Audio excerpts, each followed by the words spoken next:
this Premier League Week 13 picks edition of the Premier League Gambling Podcast on the Sports Gambling Podcast Network is brought to you by Underdog. Underdog is hooking up new customers. Play just $5, get $100 in bonus funds. Sign up with the code PLGP.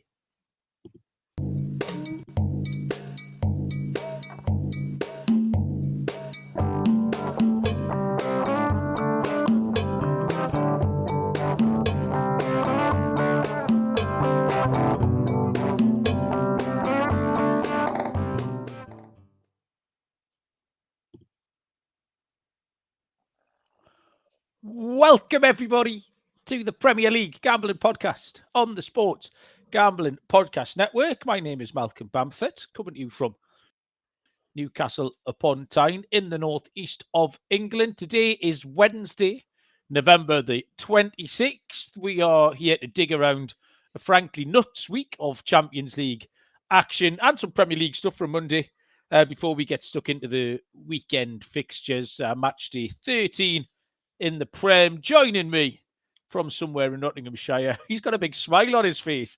Oh, he's got wind, one or the other. I don't see him smiling very often. Mr. Barry Pedaluna. Barry, what's, if we need to ask, what's got you grinning from ear to ear tonight? Just in a very good mood.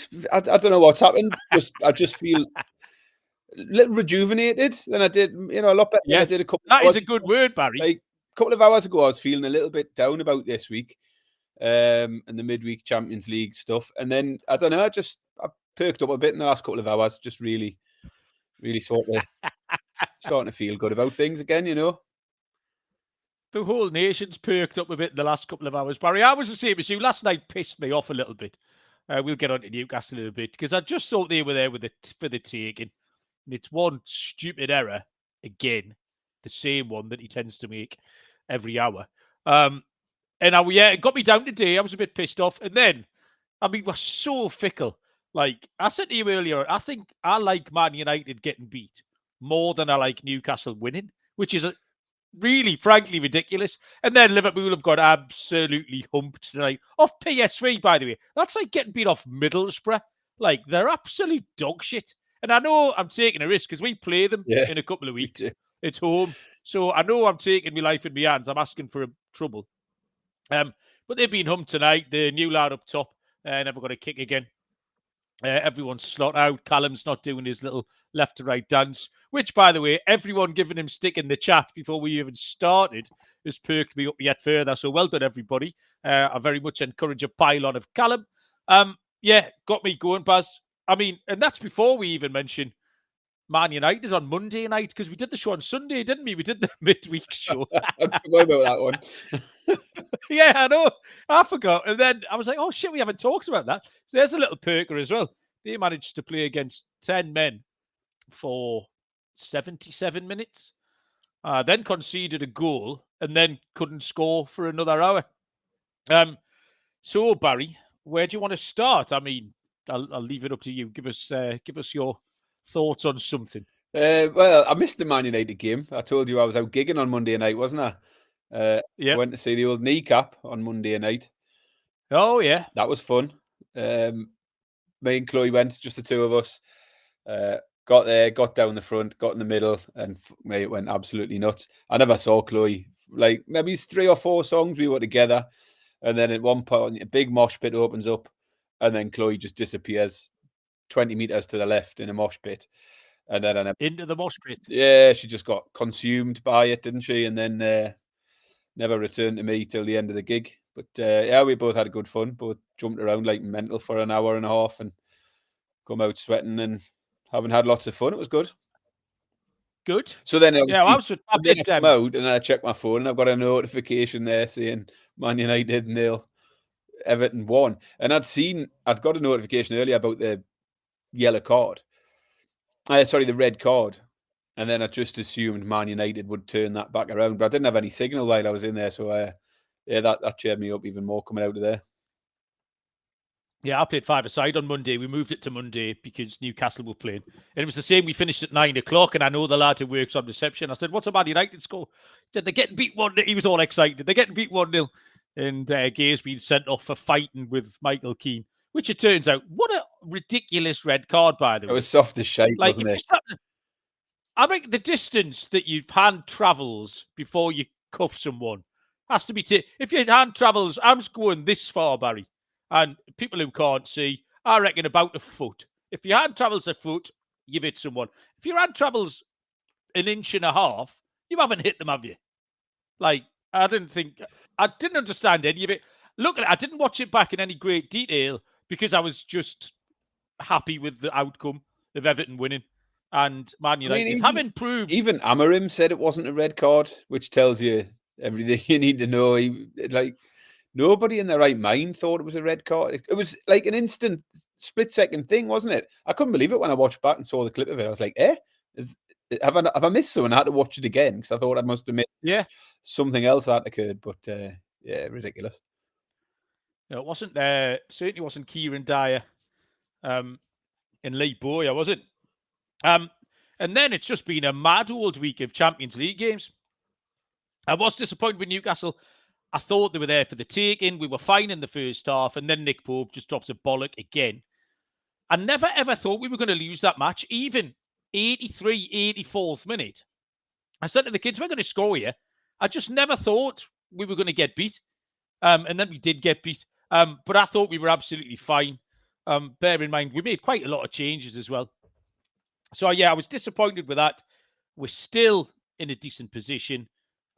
It doesn't change much because the away form shit. We'll have to go and beat PSV at home. Yeah, I think that was what I was looking at. You mentioned, we've got to play PSV. That looks a big game because we did have the 3 home games in the first 4, which left us with 3 away games, being Marseille, Leverkusen, and PSG. So 3 tricky away games. The PSV home game looks massive. Win that one, and we should be through. And realistically, I wasn't sitting there thinking we were going to claim a top 8 spot anyway. But at one point yesterday, you're sitting in 4th place and thinking, frustrating. But I mean, there was a meltdown from Newcastle fans. I understand the frustration with Pope, but moaning about the team selection and what's he done. Like, we didn't play that bad. Like, I thought we played a decent game, and that one moment of madness from Pope's probably cost us because everything swings at that point, doesn't it? Even when that ball left Aubameyang's foot, I thought it was going miles wide. I don't know how he managed to turn it in. It was a brilliant finish from where he was at, because he curls it in as well. But yeah, disappointing. But I thought the performance was all right. Like, so not all doom and gloom. Yeah, not the end of the world. There's been some absolutely fucking nutso matches tonight. Obviously, the highlight, Liverpool won PSV 4, which we've just covered briefly. Can I just briefly cover that again? I'll listen to some of the... yeah, cover it as much as you want. Just listen to some of the aftermath of it, and nearly fell off my chair again as Steve McManaman talked about how you can't drop Salah because they're down to the bare bones. Liverpool are down to the bare bones again. Bare bones, mate. They're talking about the injuries again. I looked at their injury list. They've got Frimpong, Bradley, and Wirtz as the sort of 3 who could potentially have got into that starting 11 tonight. Well, Wirtz has been shite anyway. Bradley's much of a muchness. And Frimpong would be, it's one of Frimpong or Bradley, isn't it, in that position? So it's not like that, struggling to get a team out or anything. They're just not very good, which is good. But yeah. Yeah, you don't have to tell me, Baz. You'll get no sympathy from me. Tottenham somehow managed to get turned over 5-3, which was quite funny. Arsenal were decent. They were better than Bayern, I think, for large parts. Bayern looked lively, as they should. They're very good. What else? I commentated on Olympiacos Real Madrid tonight, 4-3. Olympiacos were great for just about the entire game, apart from a 6-minute hat-trick from Kylian Mbappe in the first half, where it went from 1-0 Olympiacos to 3-1. So that finished off, and my head's battered, Baz, like that. It's quite a big effort doing those comms, especially when there's loads of stuff going on, like 7-goal thriller. I did shout 3-1 when Olympiacos got their 3rd goal, which made it 4-3, which was incredible. I don't know what I was thinking, because it's quite important to get the correct. So kids got up 6 yards out, planted the header, and I've just given it 3-1. And then I thought, it's not 3-1, is it? It's 4-3. So I just styled it out and pretended that everyone had misheard, and then I'd said 4-3. So yeah, loads of stuff, odd stuff tonight. We need to say hello to the chat because there's loads of people here, and we've got some newbies as well. You can tell it's holidays in America, can't you, Malcolm? That's why they're all in. Well, yeah, I have made a little note to say Happy Thanksgiving. It says there, Thanksgiving.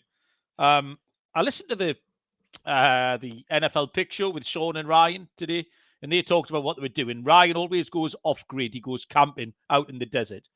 And he did this 10-minute sort of recipe of what they were going to eat. And he called it something really fucking fancy, like a potato tumbeyada or something. And then he described it, Baz, and what he described was a shepherd's pie. Right. But they went on, and it's mashed potatoes, and then there's meat and vegetables, and it's all layered. And I was like, hang on a minute. We had a proper 7-minute description of a shepherd's pie. So I've sent them to a message and corrected them. But it is Thanksgiving, so happy Thanksgiving to everyone. Joe Dollar's here, causing trouble, as always. Nick, ESD6. Nick said he's been listening for about a year on Spotify, but he's making his live debut tonight. Welcome, Nick. We're not down to the bare bones. Nick's here. Squad number 14, Courtney and Patrick, or one or both of them. Danny Midler, Callum Schultz, did the dance, Callum. Fucking hell, this is making me laugh more than it needs to, the amount of stick Callum gets for absolutely no reason. Cree is here. Cree's made me laugh on Twitter all week. The Expert Suck podcast went to take just a couple of weeks. Bob DeVita is here. Smudger, welcome. Fatty Merris, Matty Ferris, etc. Michael Roberts has joined us as well. I think that's everyone. Oh, can I talk about Liverpool again, Malcolm? Yeah, if you want to, Baz, have you got anything to say about Liverpool? It's on the telly. Van Dijk trying to appeal for that not to be a penalty. Oh, that's the only bit I've seen. What's he asking for? I can't believe it. It just came up on the telly again. It just reminded me. He's literally, his arm is straight up vertical in the air like that. And he claims it wasn't a penalty because someone had their hand on his other shoulder, which made his arm go up. Yeah, that's what happens. It was like, when there was wrestlers back in the day, Malcolm, and they had different moves. And used to have one where if you pushed one arm down, the other arm would come up. I think that's what Virgil van Dijk thinks he is. The man pushed that arm, and that made that arm go up. That one went up. Yeah. James Mafia was first in. Sorry, James.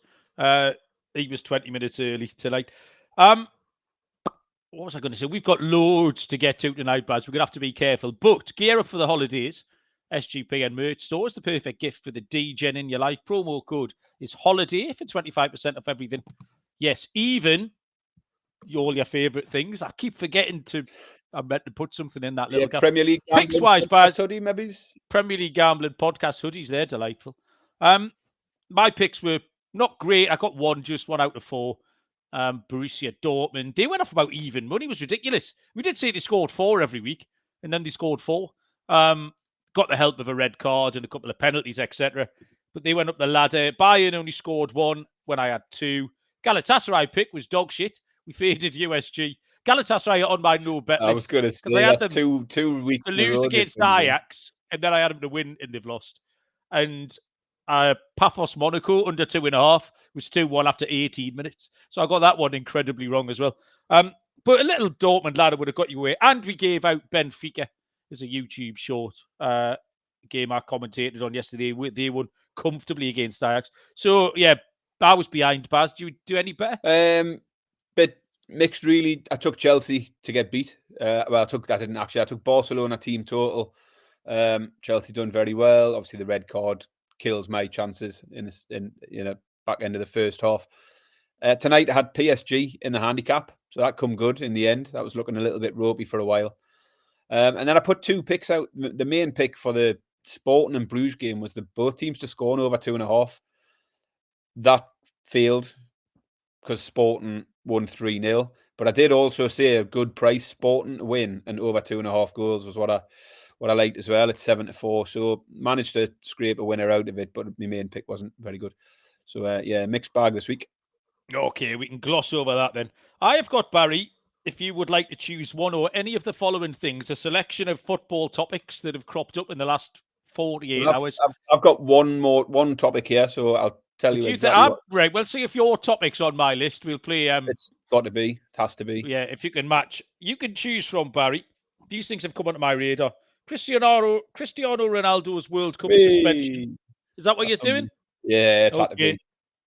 The Women's League Cup quarter-final draw. Have you seen that? No. Fucking hell. This is just homework for the readers. We're not really going to talk about this. Go and investigate. You can ask questions if you want, Barry. The World Cup, the actual World Cup draw being seeded, that's a bit sensible.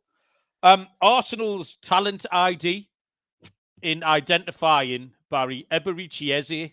And I saw someone tweeting that Arsenal's talent ID is second to none because they must have spotted him scoring that winning goal against Manchester City in the FA Cup final or something like that. The talent ID is second to none, Barry, having spotted Eberechi playing in the top half of the fucking Premier League, scoring all those goals. So, yeah, well done to Arsenal for that. Oh, Barry, the self-appointed NUFC Saudi fan representative, Holly Blades, sucking off a fat ham sandwich looking arse bloke in the toilets of Marseille's Velodrome. Have any of those things got on your radar today? The Holly Blades one I did happen to stumble across on X this afternoon. Holy so shit, yeah, for anyone that isn't aware, there was a female Newcastle fan who was a little bit of a social media thing for a while, wasn't she? She tried to be a bit of a social media Newcastle fan. So she'd somehow brokered the deal between Newcastle United and the Public Investment Fund of Saudi Arabia. She claimed she'd brokered the deal. And then last night, after a couple of lagers, on video in the toilets, sucking off a Newcastle fan in Marseille. Family show, anyway. Yeah, it is what it is. I mean, apparently, fans did get held back for 2 or 3 hours. So what else are you going to do? What else are you going to do? Yeah, have a lovely blowy. Ronaldo, we've got to talk about that Ronaldo thing. Yeah. I mean, we talked about this during the Club World Cup and how they'd done everything they could to get Messi playing in the Club World Cup by just inventing a qualifying method for Inter Miami. And then they tried everything to try and get Ronaldo into that as well, didn't they? But for them now to have decided Ronaldo's red card doesn't carry a 3-match ban anymore if you're called Ronaldo, because bless him, he's never had a red card before.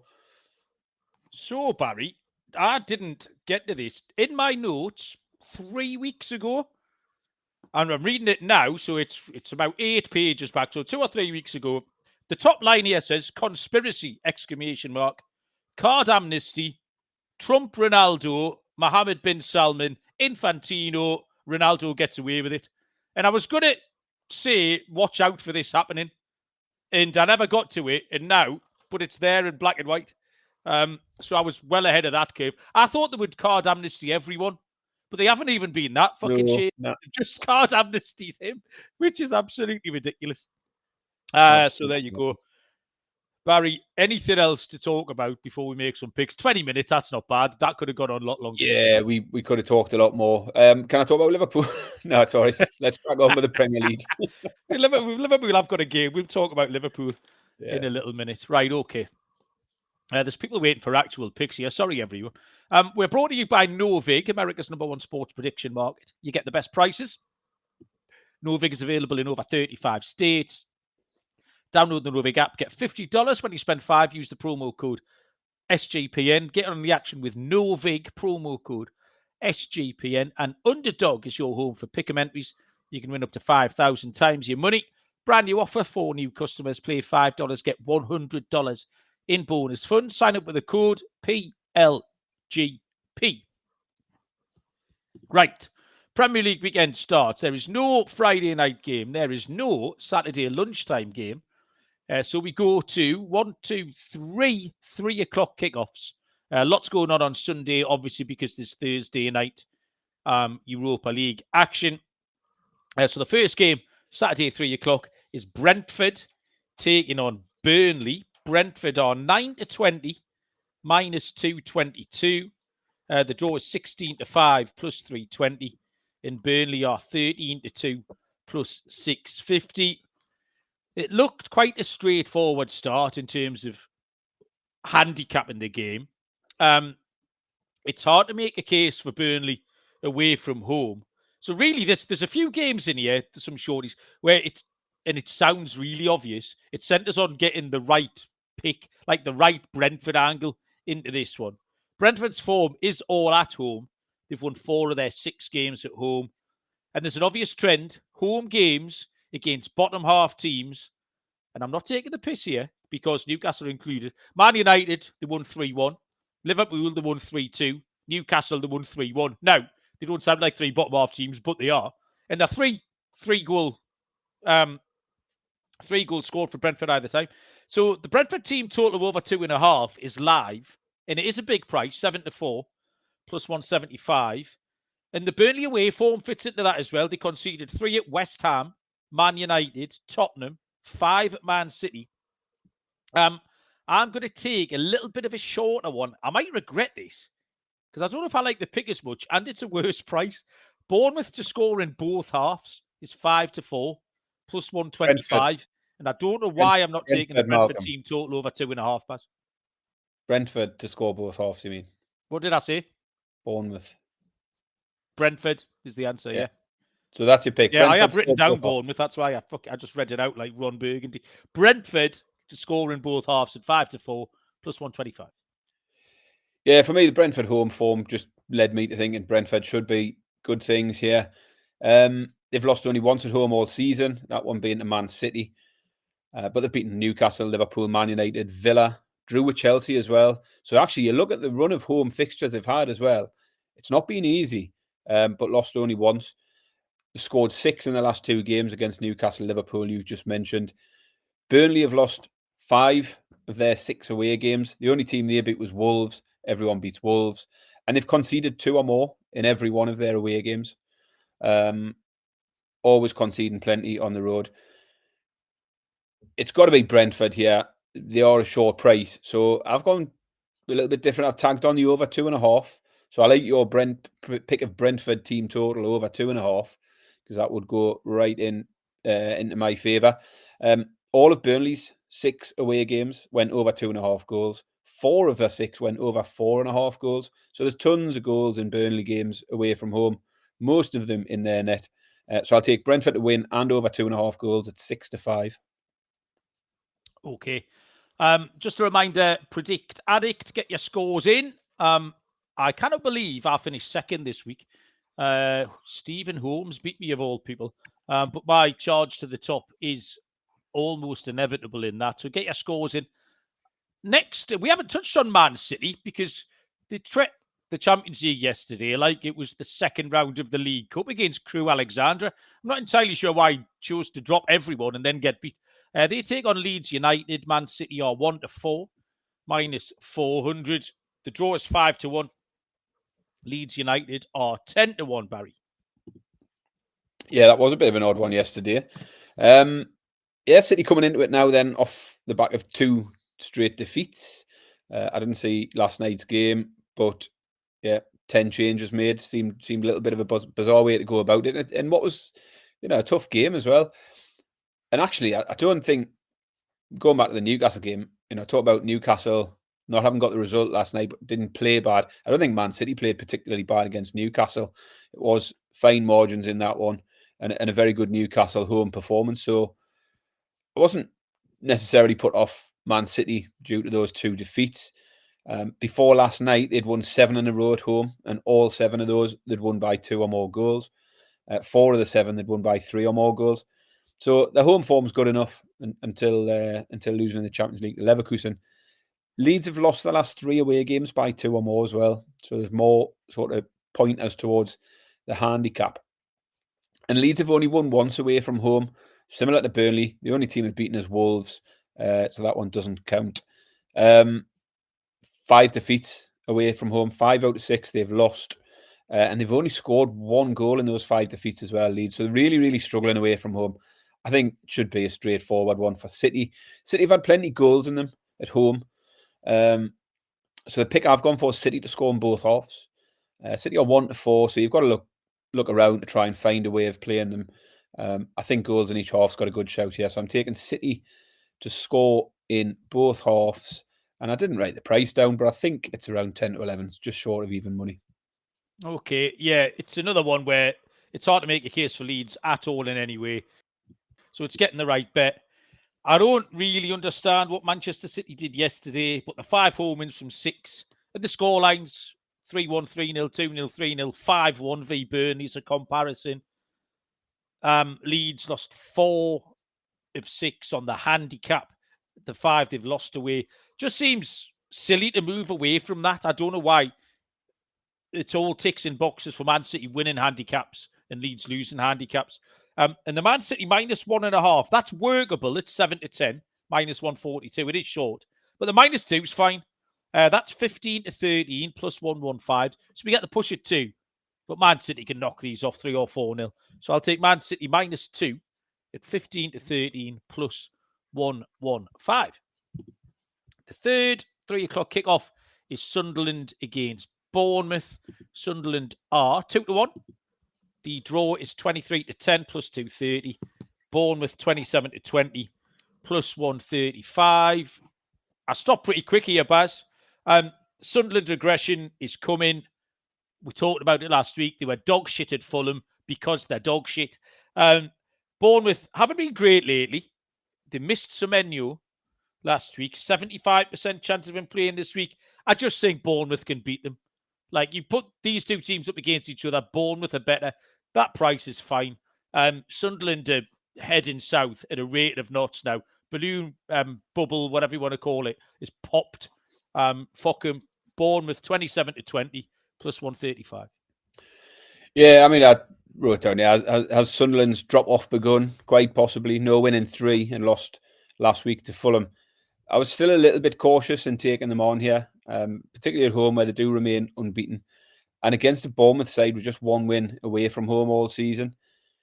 Now, Bournemouth's away fixtures have been tricky. They've played Liverpool, City, Man United, another one of the bigger teams they've lost to away from home. So their away fixtures have been difficult. So I do give them a chance, and I think they're a reasonable price. So I was tempted. I just didn't get there. I thought for me, goals was the safer way to play. 6 of the last 7 for Bournemouth have went over 2.5, and both teams to score. And both teams to score is hitting 5 of the last 6 games for Sunderland as well. The over 2.5 goals here is perfectly fine. It's even money, and it's hitting pretty much every week in Bournemouth games because they aren't keeping many clean sheets. So I'm going to take goals, over 2.5 goals, Sunderland and Bournemouth at evens. Okay. Next up is 5:30 tea time kickoff. This is horrible. Everton take on Newcastle United. Everton are 7-4 plus 175. The draw 11-5 plus 220. Newcastle are favourite 6-4 plus 150. Barry, it's minging, isn't it? Oh, it's minging. Yeah, absolutely minging. Where do you start? I mean, Everton, if you look at Everton, I find them very inconsistent, very patchy team. Back-to-back wins coming into this. They've just beat Man United and Fulham. But you look back at their last 8 league games, 3 wins, 3 losses, 2 draws. I think that shows the unpredictability of them. The home form, Everton, isn't particularly formidable. I know the start of the season without getting beat there for a while, but they've won only 2 of the last 5 at home. But let's be honest, they don't necessarily need to be formidable at home to beat Newcastle, who cannot win away at the moment. Newcastle have just lost 4 away games in a row. The last 3 haven't taken the lead in each of them and gone on to lose. They've only 1 win away from home all season, and that was against the Champions League whipping boys union, Saint-Gilloise. So 1 win in 8 games away from home for Newcastle is shocking form. You can't back Newcastle. And until we see them go and actually see out a win, I don't think you can back them, certainly not on the money line. They did play all right last night. They could have easily come out on the right side of it, but they didn't, and it's becoming a bit of a habit.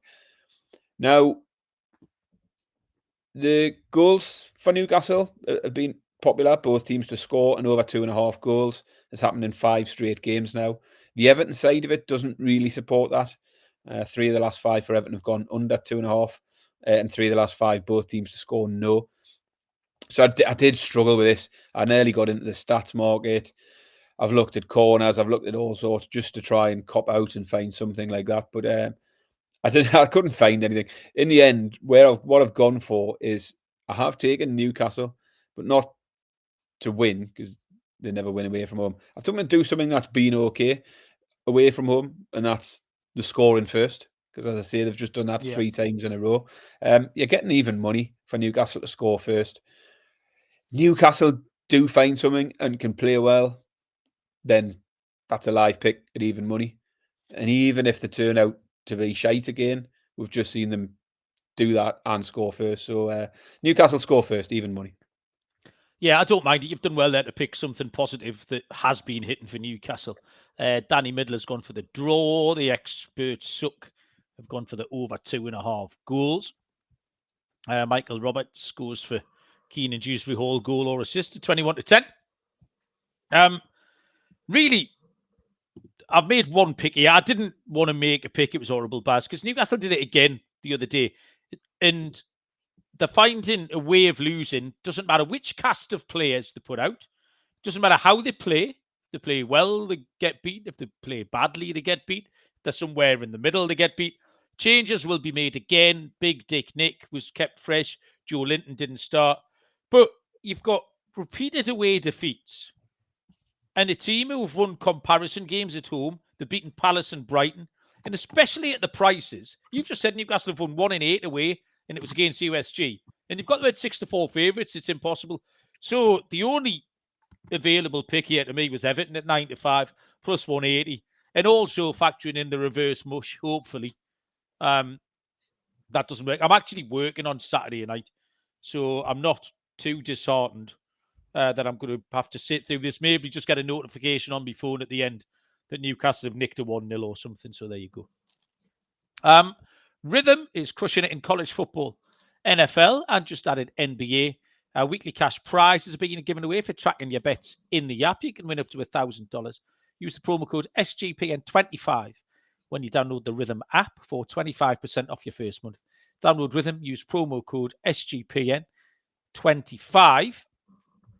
Next game is this Saturday night? Yes, 8 o'clock kickoff, 3 p.m. Eastern time. It's Tottenham Hotspur against Fulham. Tottenham are 21-20 plus 105. 12-5. The draw plus 240. Fulham are 5-2 plus 250. I'm laughing because I've just looked at my pick here. And it's not really in keeping with what Tottenham have done tonight. Tottenham have got away to PSG and played in an 8-goal thriller that have lost 5-3. However, you haven't taken the unders. Oh, I've taken the under 2.5, Barry. Yeah, don't. That's what's making us laugh. I couldn't remember what a pick I'd made. The top line of my note says Tottenham v PSG ? And then the bottom line says under 2.5 goals, 9-10. Should I go first on this one and tell you where I've gone, Malcolm? Go on then, mate. Obviously you can't trust Spurs from one week to the next. They were well beaten last week. They gave it a good go against PSG. They've put 3 goals up, but they've conceded 5. And obviously ended up on the wrong side of the result. But for me, I just thought there's goals all over the place in Spurs games recently. They had a 4-1 against Arsenal, 2-2 Man United, 4-0 Copenhagen, and a 5-3 tonight. So that's 4 consecutive games over 3.5. Fulham can't win away from home. They've lost 5 in a row. And although the last away defeat was a 2-0, the previous 3 away games all went over 2.5 for Fulham. I just thought goals. I couldn't look anywhere else but goals. I've gone over 2.5 goals. 10-11 is the pick for me. So, well, I completely disagree, but the fact that it's this price tells you the bookies are onto it as well. Like, this is fucking sharp. So, the home form's rubbish, Tottenham. 1 win in 6. And they are a team you can't trust. Fulham pretty underwhelming. They eventually ground down Sunderland last week, but they've drawn 1 and lost 5 away from home. So you don't really want to get involved with Fulham. Fulham have scored 4 times away from home. That's it. 4 goals. Tottenham have scored 7 times at home just. But 3 of them were against Burnley and 2 against Man United right at the death. So that's 2 home goals in 4 games. I don't know where these goals are coming from, Baz. Sorry, have you just discounted some of their games? I've discounted opening day of the season against Burnley, yeah, and I've discounted 2 against Man United. Because 2 we're too home late, goals they in don't 4 count. games. Sorry? So they don't count if they're too late. Yeah, that's fine. So that's 2 games out of 6 where they've scored goals, Barry. 4 games out of 6 where they haven't. And you're giving me the 9 to 10. You're the one who's fucking got your maths wrong. Under 2.5, 9 to 10, minus 111. Danny's asking what the opposite of the ray gun is. I don't know what the opposite of the ray gun is, but it's out. Because we were completely on opposite sides of that one. Right, we move across to Sunday, where there's loads of games on Sunday because of all the Europa League and Conference League action. Thursday night, early kickoff, really early kickoff, midday kickoff. I don't like this, Barry. 7 a.m. between Crystal Palace and Manchester United. Crystal Palace are 27 to 20 plus 135. The draw is 5 to 2 plus 250. And Manchester United are 19 to 10 plus 190. Barry, this is you. Yeah, talking about a patchy team before in terms of Everton, Man United are another one. Man United had some people thinking they'd turned a corner a few weeks ago. Can you remember that when they won 3 in a row? Oh, yeah. Turned the corner. We're back, weren't they? All the way back. That kid was going to get his hair cut and everything. Yeah. And then fast forward a few weeks and you listen to the pundits after the game on Monday and it's full-blown crisis mode again. Amorim doesn't know what he's doing. Players aren't committed. Bruno Fernandes is an absolute waste of space once again. So yeah, obviously enjoyable to the rest of us. But I mean, you listen to Amorim again, he just sounds like a beaten man. I don't know how he instills any confidence into them. When he comes out afterwards and just says, like, he goes on like, well, I'm not surprised. We're nowhere near where we need to get to. And he's still talking about this, you know, it's a process. It's going to take a while for, like, how long's he had now? He's had over a year to instill his philosophy and all of this lot and to spend a shitload of money, by the way. But he still just sounds like a beaten man every time you hear him. And then How did Xerxes end up front the other day? That made me laugh when I come in from 5-a-side. I saw him fucking ambling about. I forgot he was a thing.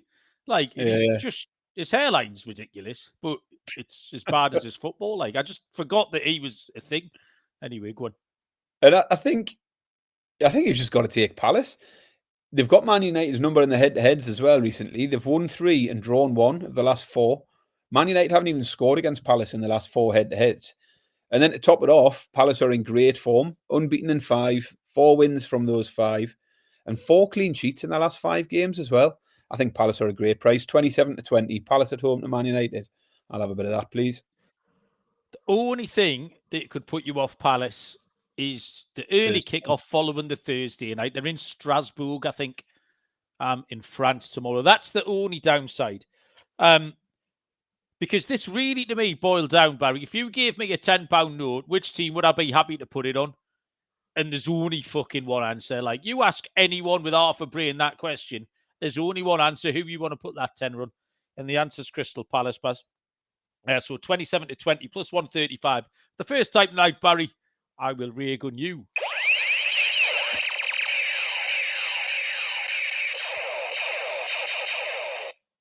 Bosh. Ray-gun's out for that one. And now, Barry, before we get too deep into this, it is the game that everyone's talking about. Kickoff is back. I will appraise everyone of the latest. Barry leads 2-1. I am mounting a spirited fight back, Olympiacos style, in the second half. The ball is in the centre circle, Barry, on square A7. So just your side of the halfway line. I think Betty sent you your new card earlier on. It's your turn, Baz. What you got? So A7. Yeah. In my half. Just on your, Yeah. Am I in the red half? Yeah. You're kicking towards the blue half. Right. Just loading up my cards at the moment. Okay. So I'm going to go forward 9. 9? Fucking hell. 1, 2, 3, 4, 5, 6, 7. I'll put you in the 6-yard box. Where you going next? You're going to run this out for a goal kick. I'm not. I'm going to go left 3. Right. and then we'll have a shot. Well, that's out. If you It's go not? left 3, it's it may. I'm telling you, it is. A7. Yep, 1, 2, 3. it's there. That's If bollocks. you go forward, you're sticking it out, right out. A7. Can I change my mind? I haven't got the board in front of me. Oh, can he change his mind? Can he change his mind? It's controversial, isn't it? Fucking hell. Do you want a VAR? Right, okay, go on then. Yeah, Kids do that a lot, run it out of play. Yeah, sorry. I'm just going to. This is not good listening for anybody, is it? I'm just going to lump it forward. 6 again. 6. 1, Yeah. 2, 3, 4. So that's on the edge of my penalty area, Barry, in F7. Now I've played my hand a little bit there, haven't I? Now you've got to. Well, I know you've got that big card. Well, there's not much I can do about it, though, frankly. I'm going to put the pressure on, but oh no, I'm not. Oh, yeah, I'll have to. I'll play this free kick, Barry. So 3 and 3. So I'm going to go 1, 2, 3, and then I'll go which way? I'll go 3 diagonally left. So we're over halfway on A10, and then I'll follow it up by playing that little 3-6 there, Baz. So I'll go 1, 2, 3 into the centre circle. 1, 2, 3, 4, 5, 6 into your penalty area, Barry. Square is G7. Have you got that? That's G7. Well done, everybody.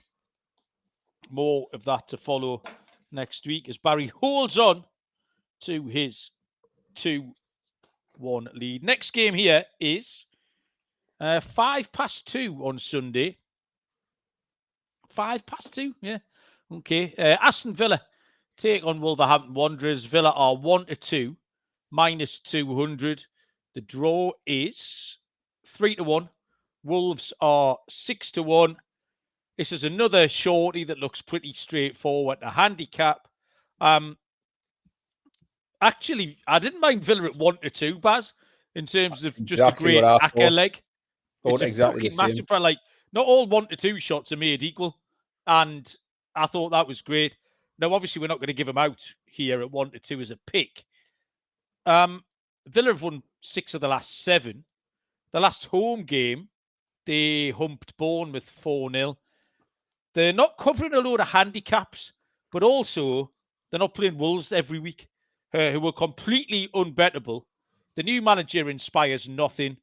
I looked at a few markets, but the first one I looked at was the one I kept coming back to, and it was just Villa on the handicap. That 1-2 price makes the handicap really attractive. 11-8 plus 137. They can beat this shower by 2 goals, Baz, easy. Yeah, I thought this was the easiest pick on the card. Wolves have lost 6 in a row, failed to score in the last 3 as well. They've lost by 2 or more in 3 of those 6. And Villa have just won 6 in a row at home, 4 of them without conceding a goal. And I just thought exactly the same as you. Villa should be shorter than 1-2, which makes it really easy to try and find a pick. There was a couple of things that stood out for me. The first thing, I was looking at the handicap, -1 on the Asian handicap. You're getting about 4 to 5 for them, and even having a 1-goal win as a push. Yeah. But actually, I thought win to 0 isn't a bad price. 6-4. Win both halves, Villa 3-1 isn't a bad shout. But in the end, I just got the same as you at a decent price plus money. -1.5 Asian. -1.5 on the handicap for Villa at 11-8.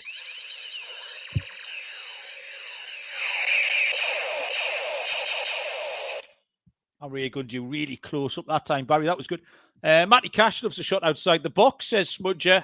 4-1 for a shot outside and 2 shots. 28-1 there. Shots on target for Matty Cash. Like that, Lee. Thank you very much. 2:05, Nottingham Forest take on Brighton and Hove Albion. Nottingham Forest are 7-4 plus 175. The draw 27-10 plus 270. Brighton 31-20 favourites plus 155, Baz. Yeah, I thought this was a tricky one, really, because Forest have turned things around a bit. They're 3 unbeaten in the league. And they've even found some goals as well, scoring 3 in each of their last 2 games now. So I did want to factor Forest in, but then Brighton's form's decent. They're a hard team to beat at the moment. They've lost only 1 of the last 8 in the league now. I was tempted first of all, with Brighton goals, 11-8 for Brighton to score 2 or more. They've done that in 4 of their last 5 in the league. So I started there, but as I said at the start, I wanted to factor Forest in, and particularly because they've suddenly found some goals. They're at home. They'll be on a bit of a high, having come off a few good results. So I wanted to factor both of these in here, and the easiest way to do it's goals. Plenty of goals for Brighton recently. Same for Forest. But I'll just take the overs. 10 to 11, I think, is a very reasonable price. Yeah, fair enough. Joe Dollar kind of co-signs that. Both teams to score and over 2.5 for him. Forest did appeal slightly as underdogs because they've won 2 in a row. And last week was eye-catching, 3-0 at Liverpool. The form takes a bit of a dent when you see Liverpool lose by 3 goals again tonight. I don't know if anyone saw that result. Brighton are up to 6 now, and I noticed the one defeating 8 bars, the same as you. But their away form isn't as good. 1-1, drawn 2 and lost 3 of their 6. No trends too much in the over-under or BTS, especially on the Forest side. So I really struggled to split them. So we're going to go back to an old favourite here. I'm going to take the draw, Barry, at 23 to 10. And also, as Lee Smith was 1 step ahead, this is the 1-1 draw of the week, Barry. At 6 to 1, sing the song in your heads because Barry still hasn't uploaded it onto the thing. Any news on that, Barry, coming soon? Or not? It just drops off my mind, and then forget about it. I'll get it back up and running at some point. It drops off his mind, everyone. So there you go. 2:05 kickoff. West Ham United take on Liverpool. West Ham are 16 to 5. A little bit of line movement here. There's been a little bit of money for West Ham, or maybe just a fade of Liverpool. 16 to 5 plus 320 West Ham. The draw is Burlington Bertie 100 to 30 plus 333. Liverpool are 3 to 5 minus 166. Not particularly appealing bottom half clash here. I hated this in terms of having a bet because I wanted to fade both teams. I don't trust anything about West Ham's recent form. This is the problem. I saw them beat us. I thought they were shit. We were just incredibly bad that day. I then saw them beat Burnley, which meant nothing. They made a dog's dinner of that. And then last week against Bournemouth, they found themselves 2-0 up and had no business being 2-0 up and really then tried their best to get beat. So there's nothing I trust about that West Ham renaissance. But back in a team at 3 to 5 who've lost 6 out the last 7 in the league, and they've got humped again tonight, back-to-back 3-0 defeats, and then another 3-goal defeat tonight. You can't do it. It's absolutely ridiculous. Liverpool are wobbling. West Ham in good form and scoring goals. So I'm going to have a go early on. I think West Ham will try and get into them. And this is a pick that's cashed in 7 of the last 8 games now, which is West Ham to score in the first half. Now, not West Ham haven't scored in the first half, but Liverpool have conceded in the first half. So it's not West Ham to score the first goal. West Ham to score a first half goal. It's 11 to 8 plus 137. You can't trust Liverpool to go 45 minutes without conceding. They're just not capable of it. So yeah, great price. 11 to 8 plus 137. West Ham score first half goal, Barry. Yeah, I mean, I really wanted to fade Liverpool this week. And then more so after watching tonight. But then you come up looking at it and you see they're playing West Ham, and that makes it tricky because West Ham aren't a side that you're going to trust in any kind of situation, really. Liverpool have lost 9 of their last 12 games now and 5 of their last 6 away from home. Defeat here might just put Slot at risk of the bullet. He's got to start coming under pressure soon, hasn't he? The fans are already getting a little bit fed up. But West Ham just doesn't feel like the type of team you necessarily want to take against anyone. But they are 3 unbeaten at the moment, and they've scored 8 goals. You just mentioned they've got goals in them all of a sudden. And at the moment, you take anyone to get a goal against Liverpool. So that's where I've looked. Both teams to score is really short, 4 to 7. Pretty much because the bookies know Liverpool conceding is inevitable. the biggest risk to this pick is probably Liverpool not scoring, if anything. Over 2.5 tagged on there gets us to 5 to 6. I think the over 2.5 in both teams to score is decent. West Ham might just cover the over 2.5 themselves, the way Liverpool are going. So I need to hope that Liverpool can nick a consolation goal like they did tonight. But yeah, the pick for me, over 2.5 in both teams to score, 5 to 6. Okay, final game of the card is the game of the week, 4:30 on Sunday. Chelsea take on Arsenal. Chelsea 12 to 5 plus 240. The draw 23 to 10 plus 230. Arsenal 15 to 13 plus 115. Barry, finish us off with a winner. Yeah, looks like the game of the weekend. Two of the form sides in the league currently. So it looks a good one to finish off with. Great result for Chelsea yesterday. Obviously aided slightly by that first half red card, but they were 1-0 up before that came along and had kept Barcelona quiet for that first half as well. So bit of credit there to Chelsea for a good result. They are now unbeaten in 7, and they've just kept 3 clean sheets in a row as well. That 7-game run has seen them play Wolves twice. They've played Burnley in there as well. Spurs and Barca being the two sort of standout victories, you'd say. So they are a hard team to fade. Lost only 1 of their last 11 in all competitions, Chelsea. But if you're speaking of teams who are hard to fade, Arsenal are definitely in that category. They're now unbeaten. Sorry. They are now unbeaten in 16 and won 14 of those 16 games as well.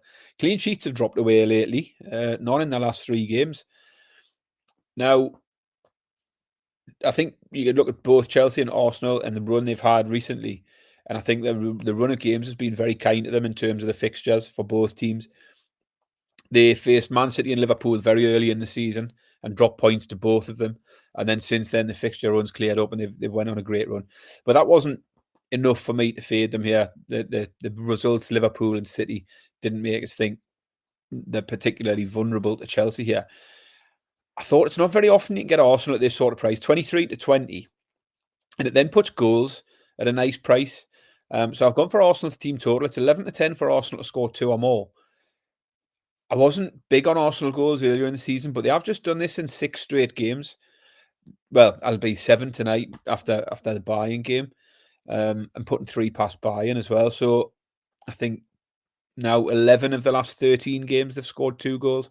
So yeah, team total for me, Arsenal over 1.5 at 11 to 10.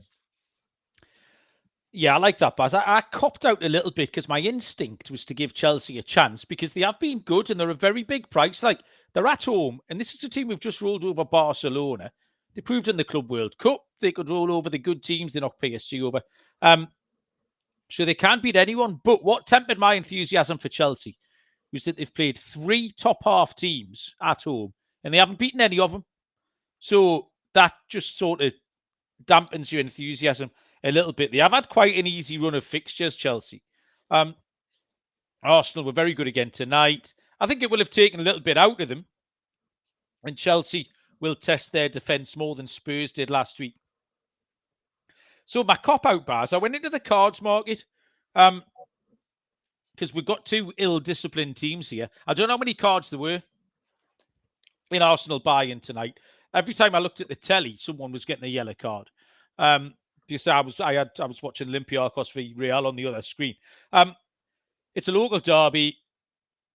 There's a lot of fucking idiots on both teams. The line is 4.5 yellow cards, which is fine. At 5 to 6, minus 120. But I do like both teams to receive 2 or more cards at 5 to 6. It's the same price. So you get 4 rather than the 4.5. But both teams to receive 2 cards. Seems inevitable in the last 20 minutes. Cucurella, Caicedo, Zubimendi, Rice. They'll all just be running around, kicking each other or rolling around, diving, arsing about. So, yeah, cards is the bet here. Both teams to receive 2 or more cards, 5 to 6, minus 120. Barry, we are done. Good effort, good fight back that after 20 minutes of bollocks at the top to get done. Would you like to lead us off with your exotics? Yeah, my lock's going to be Villa handicap minus 1.5. Nice and easy. Underdog, I struggled a little bit to find underdogs. So I'm just going to take West Ham at 7 to 2. Why not? They're playing Liverpool, who can't win a game. So bit of a it wasn't one I would have expected to be taken a few weeks ago, but I'll take West Ham to beat Liverpool. My score is going to be Thiago for Brentford. I fancy Brentford this week. Thiago 11-10 to score anytime. 15-4, just short of 4-1 for first or last goal scorer. My accumulator, corned beef pie accumulator, is both teams to score treble. Sunderland and Bournemouth, Everton and Newcastle, and Palace Man United. Both teams to score in each of those 3 games comes to 4-1. And I struggled a little bit with a stake and Stilton this week. I couldn't really find a starting point, so I've gone a little bit different. I've gone for a scorer treble. I'm chucking that man Thiago in again. I'm going for the form man for Newcastle, Barnes, Harvey Barnes. Surely he's got to start again. I know he's played 2 games in a row, but whilst he's in a hot streak, you've got to play him. Barnes, Thiago, and the final one's going to be Rodgers for Villa. Rodgers takes us up to 20-1 for that treble. So Harvey Barnes, Thiago for Brentford, Rodgers for Villa, all to score anytime, 20-1. Okay, thank you. My lock is the same as your lock, Barry. Villa on the handicap. It stood out. It's a great price. My underdog is Everton at 9-5 plus 180. Corned beef pie Acker is just a straight money line treble. Brentford, Manchester City, Aston Villa, 17-10 plus 170. And for my stake in Stilton, I went for a card treble, Baz, which is normally your domain. Joe Dollar's just nail on the head. He's got one of my blokes that he's tipped up. Card treble is Cucurella for Chelsea, Trey Hume for Sunderland, who's picked up 2 in his last 3 and should have Semenyo or one of the other tricky Bournemouth forwards pissing past him. And the third one is Sean Longstaff, away at Man City. Sean Longstaff pulls people back and gets booked for it all the time. He was famous for it. So Cucurella, Hume and Longstaff is 35-1. Anytime goal scorer. I don't know why I picked this. I've written it down. Yuri Tillemans, 12-1. First and last, 4-1 anytime for Villa against Wolves. And we finished with Data Dave. Data Dave lost last week, Barry, because he took Man United to win and under some goals the other day. So he fucked that up. That puts him at 8-3. I asked him what his karaoke go-to song was, Barry, and he's gone for Common People by Pulp. It's Data Dave's karaoke song, which is absolutely fine. His pick, I like this a lot. I fucking love it. It's a Palace double chance against Man United. It's a really simple handicap. He had it at evens, Palace. Seems like a nice pick. So that's Data Dave. And I think, Baz, we are done and dusted. Danny would like to know what you had for your tea, Barry. Funnily enough, you mentioned it earlier on. It was nothing fancy tonight. It was a ready meal, but I had a shepherd's pie. Wow. So it was a ready meal, straight in the microwave. Shepherd's pie from Aldi with a bit of tender stem broccoli on the side. But nice. nothing fancy. I was in a hurry tonight. We had to go to the cinema. I didn't enjoy it. You went to the cinema? Yeah, I didn't enjoy it. Man. What did you watch? Wicked. Oh, fucking hell. Why did you do that? Well, you're fucking mental, you, Barry. I don't know how you live your life. I mean, I much prefer my gigs with the kids these days than trips to the cinema. Who was that? Everyone. The four of us went. Why would you have to go? I don't understand this. Well, because the idea, just send the 3 feminoids, no? One of the kids, it was buy one, get one free tickets. So there was 4 tickets. Cool. And I would have just got grief if I'd said no. So I just went. You didn't go to my birthday curry. Why'd you have to go to the pictures? Well, that was me being healthy, wasn't it?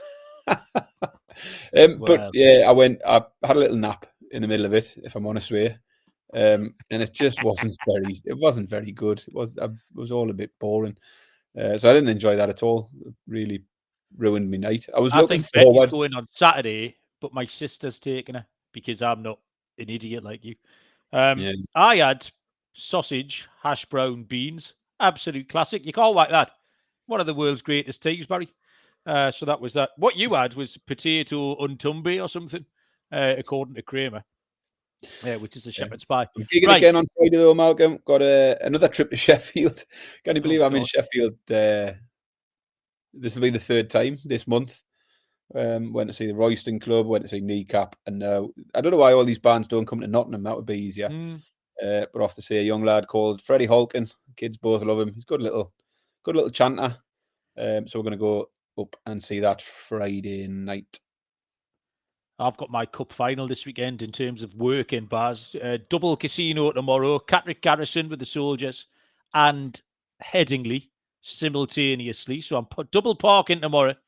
I'm then back at Headingley on Friday, of all things. And then South Shields on Saturday. So 4 casinos in 3 days. And then a Bundesliga commentary on Sunday lunchtime. So I'm busy as snakes, Baz. Do you realise we've got a full slate of Premier League games next week? Midweek. Yes, I know. I looked at that. Yeah, we're going to have to do that Sunday night, aren't we? Yeah. Right, okay. Sunday night, then, to discuss all of these winners, to hopefully laugh at Liverpool getting beat again, and to make all the picks for midweek. Barry, anything else to add? Nope. Beautiful. Thanks, everyone. We appreciate it. We'll be back on Sunday. Good luck with your bets. Enjoy the football. We will see you all down the road. Cheers.